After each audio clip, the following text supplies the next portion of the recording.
Broadcasting from East Tennessee and Northern Alabama, you're listening to Justified Radio, where each week we look at today's issues through the lens of God's Word. Justified Radio. Justified Radio. It's where life meets the Bible. And this is Justified Radio, and I'm Phil Whittemore, joined by my host, my brother in Christ, coming from Northern Alabama, David Sally. Here we are on the airwaves again. Oh, yes, we are. And every minute of it. And in Daniel again. Yeah, still in Daniel. but fast, I don't want to sound superfluous, but fast approaching the end of Daniel.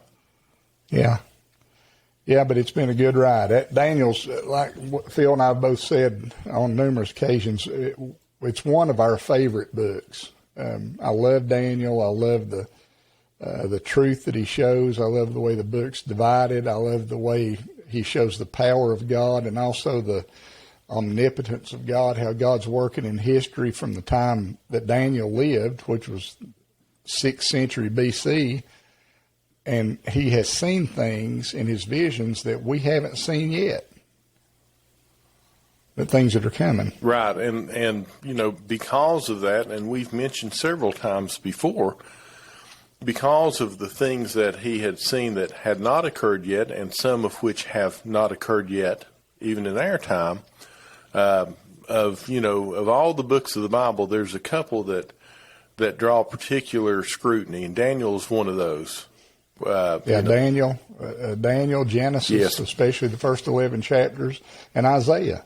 Isaiah is highly criticized by the critics, but these are books, Genesis, Isaiah, and Daniel, that just, to you and I, show the glory of God and how he's in control of every situation. Gives me great comfort.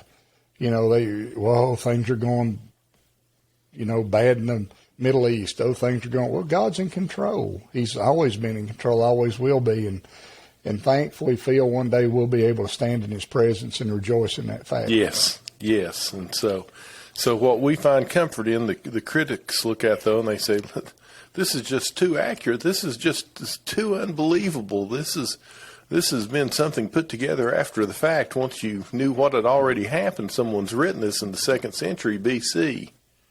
Yeah. It had to be, they'll say. And I say, no, it didn't have to be, because Daniel was listening to God. We'd understand the world we're living in right now a lot better if we would learn to listen to God and not try to make up our own understanding of how things are and what things are doing.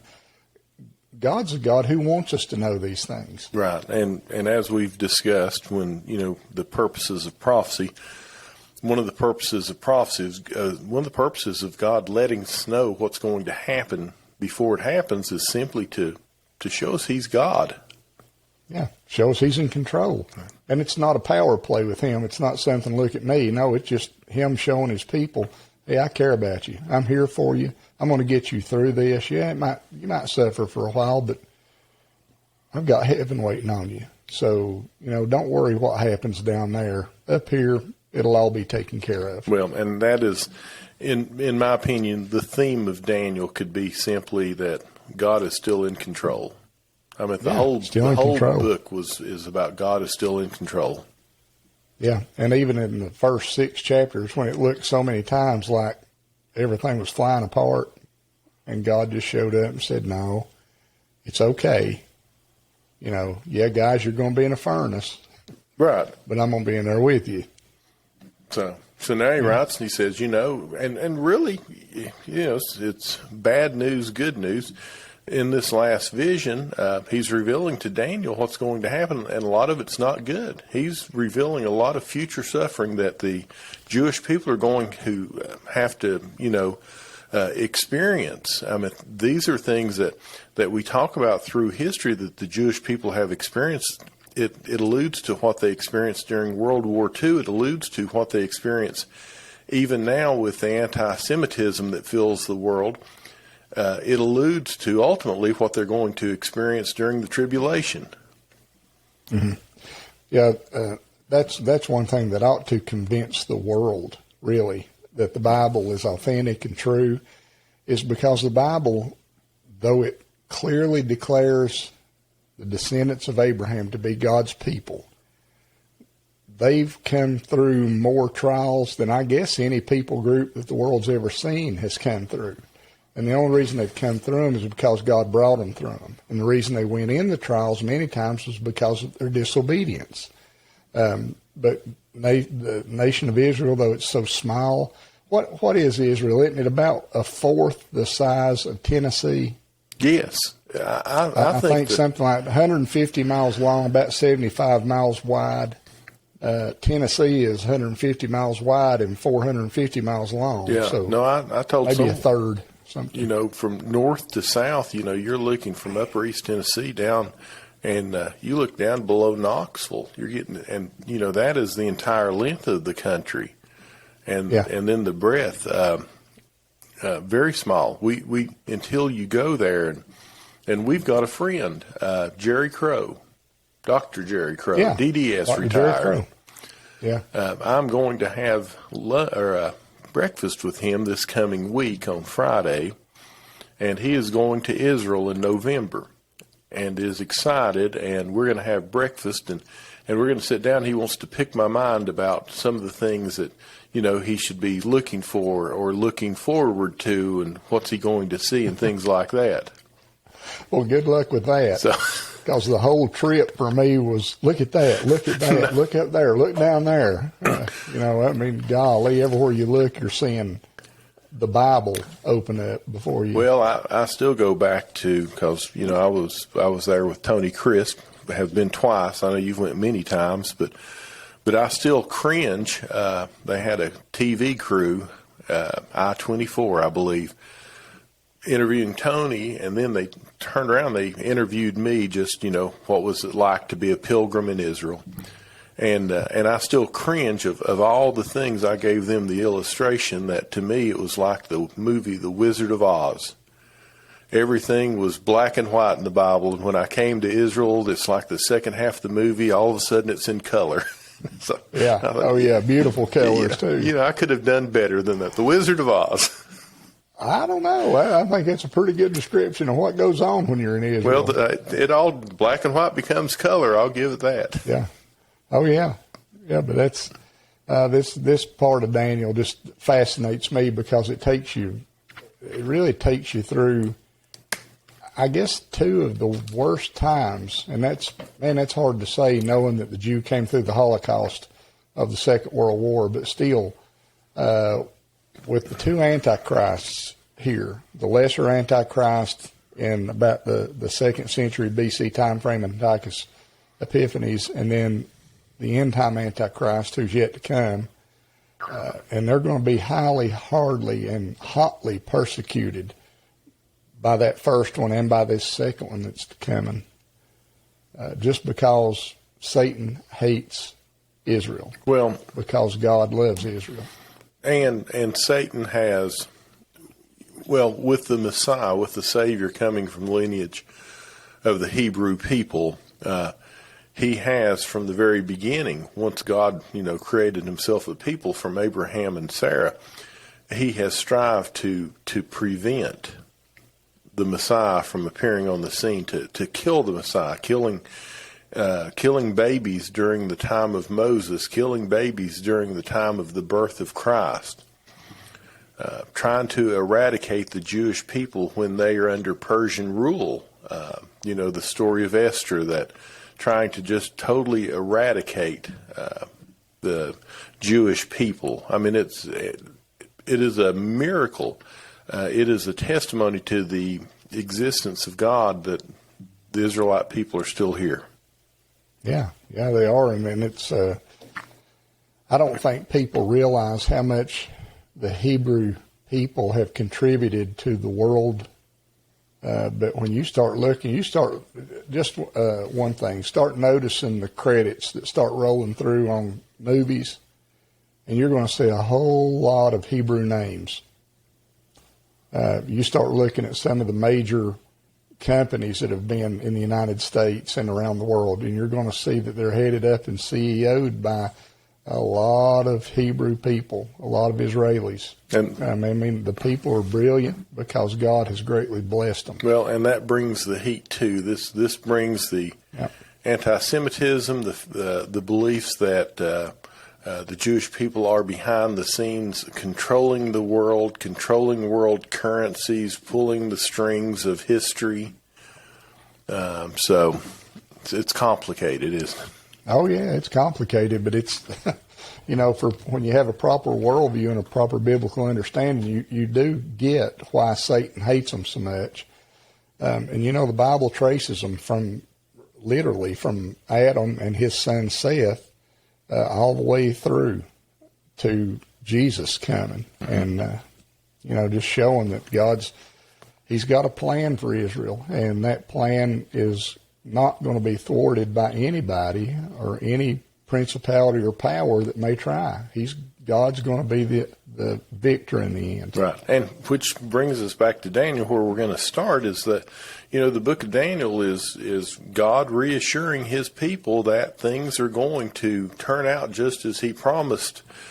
Just as he promised Abraham, just as he promised Moses, just as he promised David, that all these promises, especially these, non-conditional covenants that he made, they're going to work out just as he said. Sure. In the end, they're going to be a people with a land and a forever kingdom and a forever king. Yeah, yeah, and this is why we all should love the nation of Israel. We all should love the Israeli people. And we should pray for them. We should pray for them often.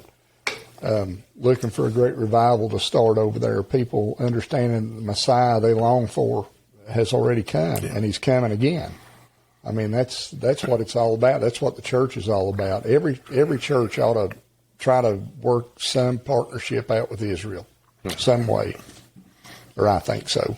Well, the Bible tells us that those who bless Israel will be blessed, and those who curse Israel will be cursed. Mm-hmm. So. Yeah, and that's a promise, by the way. Yeah. So last time we finished, we had gotten down to the point of Alexander the Great of Greece. And David, I think we had gotten down to his demise.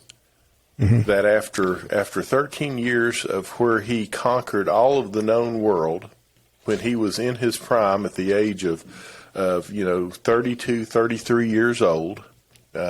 Interestingly enough, it's about the age of Christ, during his time of his death, and people make a lot of comparisons. But he is in his prime, and he is cut down. Now, whether he is murdered, poisoned, or whether he has just drank himself to death or, suffered some other disease, he dies in Babylon, again, at about the age of 33, with no successors named.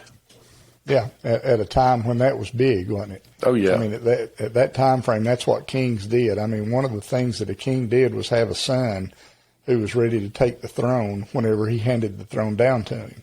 And I guess Alexander, he did, like you've pointed out before, he did have a son, but he must have been young or was inexperienced or something. He didn't inherit any of the kingdom,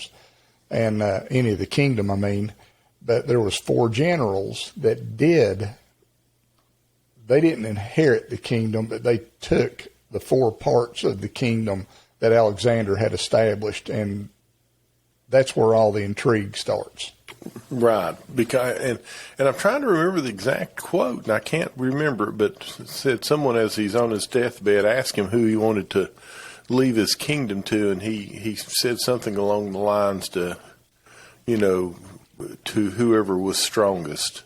He'll leave it to whoever can take it. And they did. Or tried. Or tried to. Well, and so we mentioned, now these 4 kings, and there's a lot of names that go back and forth. This is not, when we talk history, there's battles, they're battling over territory. The names that I've got, and I know one of your names is different, but split up between Cassander, Ptolemy, Antigonus, and Seleucus. Mm-hmm.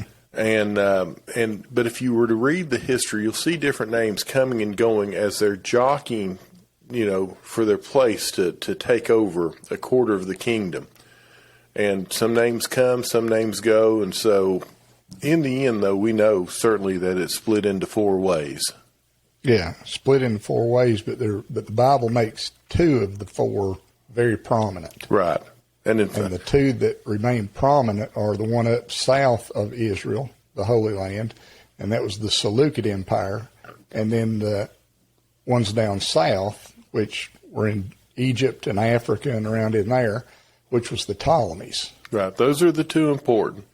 That out of these wars, the Diadochi are the successors. And the reason being, and we've touched on this before, because there's a lot of history that goes on around the world during this time. China is in existence. Europe, there's people in Europe. The people have spread. They started populating the world.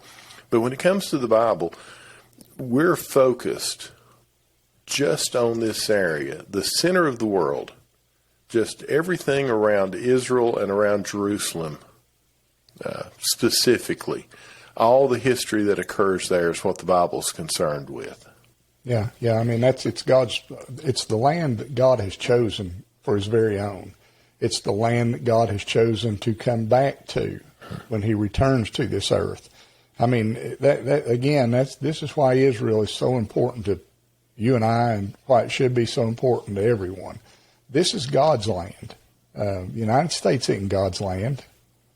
I mean, it is in the whole grand scheme of things, but it's not His chosen land in which He would place His people. It's this land, a very small land, but a land that God has protected down through the years, and a land that's prospered because of God's provision toward them. The land that God gave to them, the land that has been taken away from them, the land that they were driven from during the diaspora, the scatterings, and it is the land that Christ will return to and call them back home to. Yeah, and I don't think, I think I'm right on this.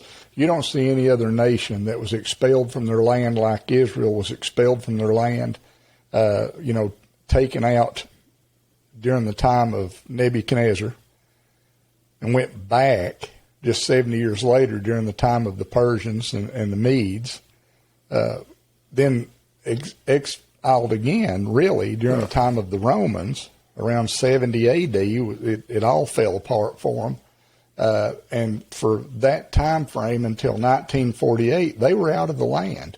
Now, there was some going back before 1948, but in 1948, they got a nation again. That was their land decreed to them, I think, by the United Nations, or at least the beginning of the United Nations. Right. Now, that might be wrong. No, you're right. I mean, they were not. There has not been a nation since the southern kingdom of Judah fell to Nebuchadnezzar. Even though they possessed the land, they were there, and in some ways they exuded some control of the land, even though at best they were just a puppet government of somebody else, whether it be the Persians or the Greeks or the Roman Empire. Right. So there has not been a nation of Israel since the end of the southern kingdom of Judah. But like you said, from 70 A.D. on, they haven't even occupied the land. Right.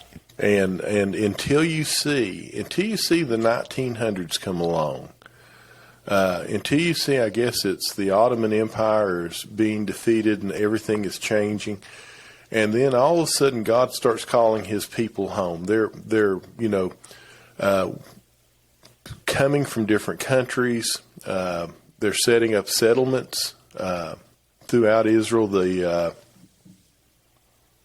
little communes, I can't think of the names. The kibbutz. The kibbutzes. Yeah, kibbutz, yeah.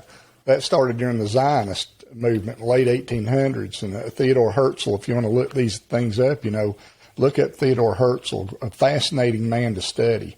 Herzl, I think, is spelled Hertzle, something like that. Theodore Herzl. He was the founder of the Zionist movement, trying to get established the Hebrew nation again, the Israeli nation again, and it was through his work and those that followed him that ended up again in 1947, 1948, they were declared a nation. David Ben-Gurion, one of the great leaders of Israel, declared them to be a sovereign nation. And at that time, I think that week, if I'm not mistaken, when they declared themselves to be a sovereign nation, they were attacked by 5 Arab nations.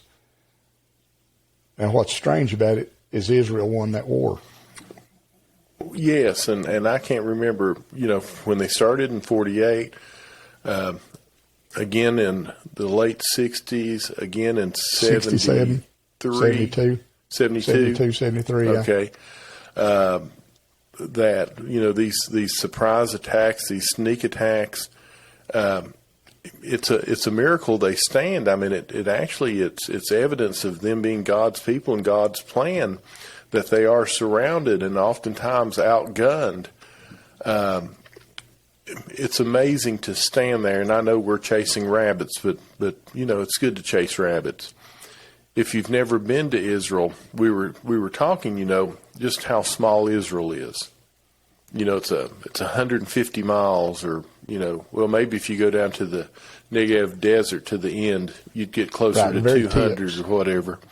Mm-hmm. It's, 75, 80 miles wide. A warplane, a jet, can fly supersonically. They can fly 800, 900, 1,000, 1,200 miles per hour. You could literally fly from any Arab country and be over Israel in mere seconds, David.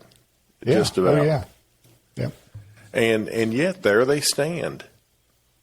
And, they live on because there's not much warning, they live on a constant level of alert. Generally when I've been there have been planes in the air all the time. Now, I can't tell you how many planes are where, but, you can see some of the bases. If you're up around the Galilee, especially if you're up around Mount Carmel. I remember being up at Mount Carmel at the monastery or whatever, where you go to talk about Elijah, and you can look down off the hill and see the Air Force Base. Yeah. And the fighter planes, flying around. You can go down to Masada, down on the Dead Sea, and when you're up on Masada, there is an air base down there that are their drones. That is where they fly the drones out of. I mean, you look and you see these things. Yeah. And it's amazing they exist. Oh, yeah. Yeah, but obviously God has his hand on them. Yes. I mean, I don't see how anybody could deny that, but some do.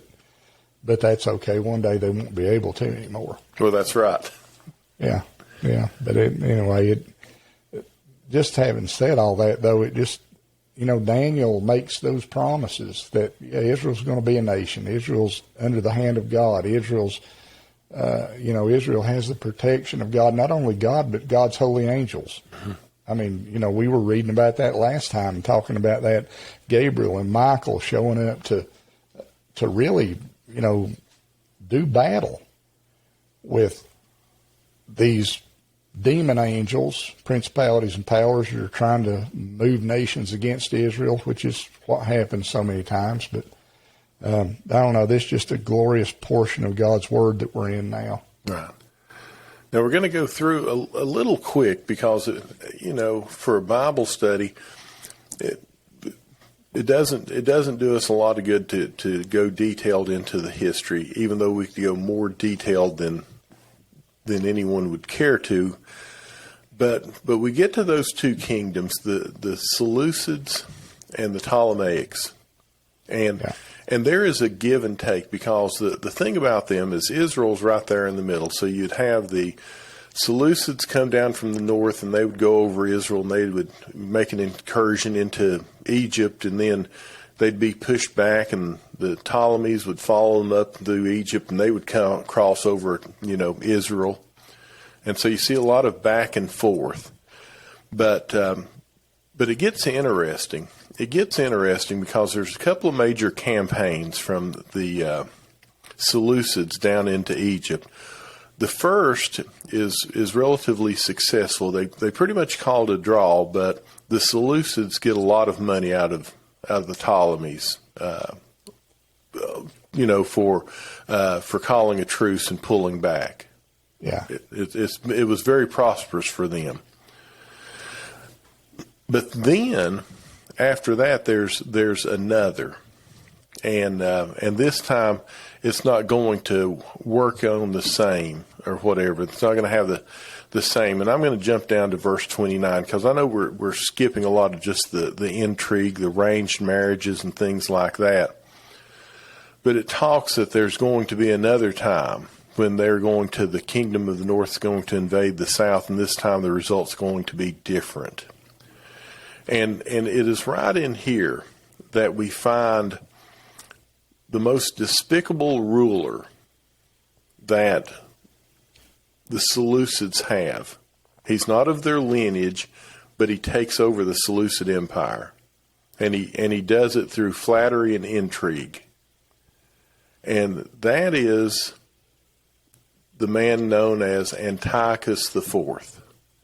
Yeah, Antiochus Epiphanes. He's the one. He and the end days Antichrist get confused a lot. Mm-hmm. They don't get confused. People get them confused a lot, and that you got to be careful. Which one are you talking about when you're going through Daniel? Is it Antiochus back in the 2nd century BC, or are you looking forward to the end time Antichrist, who will literally be taking over the world?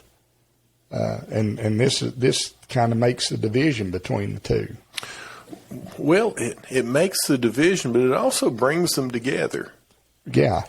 Because it gets a little tricky in these verses, because we see him come on the scene that he takes over the kingdom, and again, it's verse 21 of Daniel, it says, the next to come to power. Now, this is after one of the kings has ruled for just a little time, has been poisoned. It says, the next to come to power will be a despicable man who is not in line for royal succession. He will slip in when least expected and take over the kingdom by flattery and intrigue. Now, we could spend time on that because, where we have read about the Antichrist of the end times earlier, that describes how he comes to power also. Right. It does, but that's why you got to kind of make sure you're keeping the time frames separate, because it's easy to get them mixed up. Right. And so this is Antiochus IV, Antiochus Epiphanes, which means the word Epiphanes, if I remember, simply means God manifest. God manifest, right. So he is referring to himself as Antiochus. I am God manifest. Right. And thought so a lot of himself. Thought a lot of himself. No, he did think a lot of himself. Now, on the other hand, the ones around him referred to him with a different play of words. Instead of Antiochus Epiphanes, they called him Antiochus Epimanes, and Epimanes means madman. And so they would play with his pronunciation of his name, and he became Antiochus the madman. And he was a lot closer to being the madman than he was in appearance of God. So that they were kind of right. Well, no, they were. They were. Because especially when it talks about him going back in verse 29 and invading the south, and the result will be different. Well, in verse 30, it tells why that result's different. Because he's made this incursion into the south, invading Egypt, the Ptolemaic Empire, but now he runs into another adversary. He runs into the Roman Empire. Yeah. And at this time frame, you didn't want to run into the Roman Empire. No. This is when they're really, really coming into their own, coming into power. That, you got to remember, we're going to go from the Greek Empire. Well, and we've seen this in visions before. We had the Babylonian Empire, we had the Persian Empire, we had the Greek Empire that defeated the Persian Empire with great anger, choler, very swiftly took over the world, but just as swiftly it ends with the death of Alexander. And then we see the four kings, but then here comes the Roman Empire, and the Roman Empire is going to be the most powerful of any of them. Yeah. And they are a machine. Yeah, I would imagine the Roman Empire during this time period is probably the greatest war power anyway that the world's ever seen. Well, if nothing else, we have anecdotal evidence in that. What's the longest period of time that longest period of peace that the Earth has ever experienced? Well, I'm trying to get my time frame, but it was during the time of Christ when when the peace of Rome was manifest so much. Right. It was a period of time that they referred to as the Pax Romana, or the Pax Romana. Yeah, peace of Rome. And that is the peace of Rome, and it was 200 years. Now, just think about that. The longest, not just a little peace, David, not just, peace in this part of the world, but for 200 years, the known world all over experienced a lack of hostilities during this Roman Empire. Why? Right. Because the Roman Empire was so powerful that no one could start anything. Right. And if they did, they were put down very quickly. Yes. There were some uprisings, some incursions, but they didn't last long. But then during this time period, this peace of Rome time period, the greatest person that's ever graced the face of the earth came into being, and that was Jesus, our Savior. Yes. Yeah. At just the right time. Yeah, again, and Tony Chris points this out a lot, as do others. Graham Scroggie in his Drama of Redemption and other people, but how God orchestrated all these things, Babylon coming into power and being so strong, and it was during that time frame that the synagogue system got developed. Then here comes the Persians, and they're the ones that come, and they're going to be the very vehicle God uses to send the children of Israel back home. And then here comes the Greeks who cultivate the culture of Hellenism all across the world. And amazingly, that's the very language, the Greek language, that Hellenistic language that God used to bring us the New Testament, because it was a universal language. It was a world language at that time. It was the lingua franca, as they say. It was the language of commerce. And then the Romans came in to develop a road system and to have that peace during that time, so that when the gospel began to be spread, it could be spread rapidly and without really, granted, the apostles, they did run into a lot of problem, but they were able to travel at a much higher rate of speed than they would have been had the Romans not developed the road system they had. They had the road system. They had a postal system, because a lot of the gospel is spread by letters or circular letters. Mm-hmm. There was commerce on the seas that Paul could go and jump on a ship, out in the mission field. Even the early church coming out of the Jewish faith provided protection for the early Christians, because the Jewish faith was accepted by the Roman Empire. Now, there's going to be a time later when they get into emperor worship and things like that the Jews are going to be persecuted.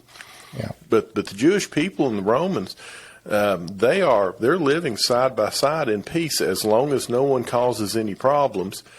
And since the early Christian church was considered just an offshoot or a sect of the Jewish religion, then they enjoyed great freedom of religion for a long time as it spread. Yeah, you got to remember the synagogue system was really prevalent during this time, and Rome's all around in Jerusalem and all up and down. And people are still going to synagogue, every seventh day. They're headed to the synagogue. Jesus frequently is in the synagogue. The Bible even says that's his custom was. Yep. And that was all because of the peace of Rome. So all of the timing was perfect for, Christ to start his church and for the gospel to spread. Yeah, and that's what Paul said too, wasn't it? In Galatians, in the fullness of time, God sent forth his Son, born of a woman, born under the law. Yep. What a glorious work that God did, laying it all out and then allowing us to understand it, just like we're looking at it today. So I think we're getting close on time. So next time we're going to pick up, I guess, Dave, we'll pick up down there around verse 30. Mm-hmm. And we'll talk about this Antiochus the Fourth, the Antichrist, not the Antichrist of the end times, but a type of Antichrist. And I think we want to talk about the way that he treated Jewish people when he gets thwarted down there in Egypt and he turns back on Israel. We're going to see a lot of his actions are going to be reflective to the Antichrist and the tribulation. Yeah. He's a forerunner. He's as they say, a foreshadow of the Antichrist, and he's a mean man, but not nearly as mean as the end time Antichrist is going to be. Right, but the character is the same. We learn a lot about what the end time Antichrist is going to be. Yeah, sure do. So join us next time, and we'll continue along in Daniel chapter 11 with those things. And again, as we talk about these things, if you got any questions, just let us know. We've told you a lot of times. You can reach us by our email, david@justifiedradio.org, phil@justifiedradio.org, or if you can't remember that, just go to the website, justifiedradio.org, and you'll find a form to fill out that you can send anything to us, any question. We'd love to hear from anybody, wouldn't we, David? Oh yeah, we would. And then too, go to the website sometime if you have a chance and just look. I'm trying to do some worldview little segments, short 10-minute segments, give you something to think about, and we'd love to talk more about that. Phil and I would, just worldview, apologetics, origins, those kind of things that we believe are very, very needful for the church to embrace today and to get back to a biblical understanding of how the world works. Yeah, and you can find all of that. And when we produce these things, 3 different avenues. The podcast is going out. It's Apple Podcast. You can find it on Android. Anywhere you pick up a podcast, you can find Justified Radio. At the same time we do that, we record a YouTube video. So you can find us when we release our episodes on YouTube. But you'll also find us on Facebook under Justified Radio. And so when we have a podcast, it shows up on Facebook, a link, our YouTube videos. And when we record a devotional during the week, those are going straight to Facebook. So make sure that if you're on Facebook that you go and that you like our page and you follow our page, because that's where you're going to be seeing everything at, more so than just going to the website. Because it seems like most of the people who listen to us, who follow us, are on Facebook. Yeah. And that seems to be just the easiest way for them to find anything. So that's why we always link everything we do to Facebook, along with the webpage. Yeah. Facebook's a great platform, but just use it wisely. Don't abuse it. Don't abuse it. Use it wisely. Don't talk mean about people on Facebook. Don't steal their profiles. Create new profiles. Don't spam them. Please. Please. Yeah. But anyway. So, until the next time, though, it is always good to talk about the Lord with David and to come to talk to you with David about the Lord. So, until the next time, David says, Shalom. God bless. You've been listening to Justified Radio, where life meets the Bible. You can find us on the web at justifiedradio.org, where you can submit questions, subscribe to the podcast, and find links to our social media. That's justifiedradio.org. Until next time, thanks for listening.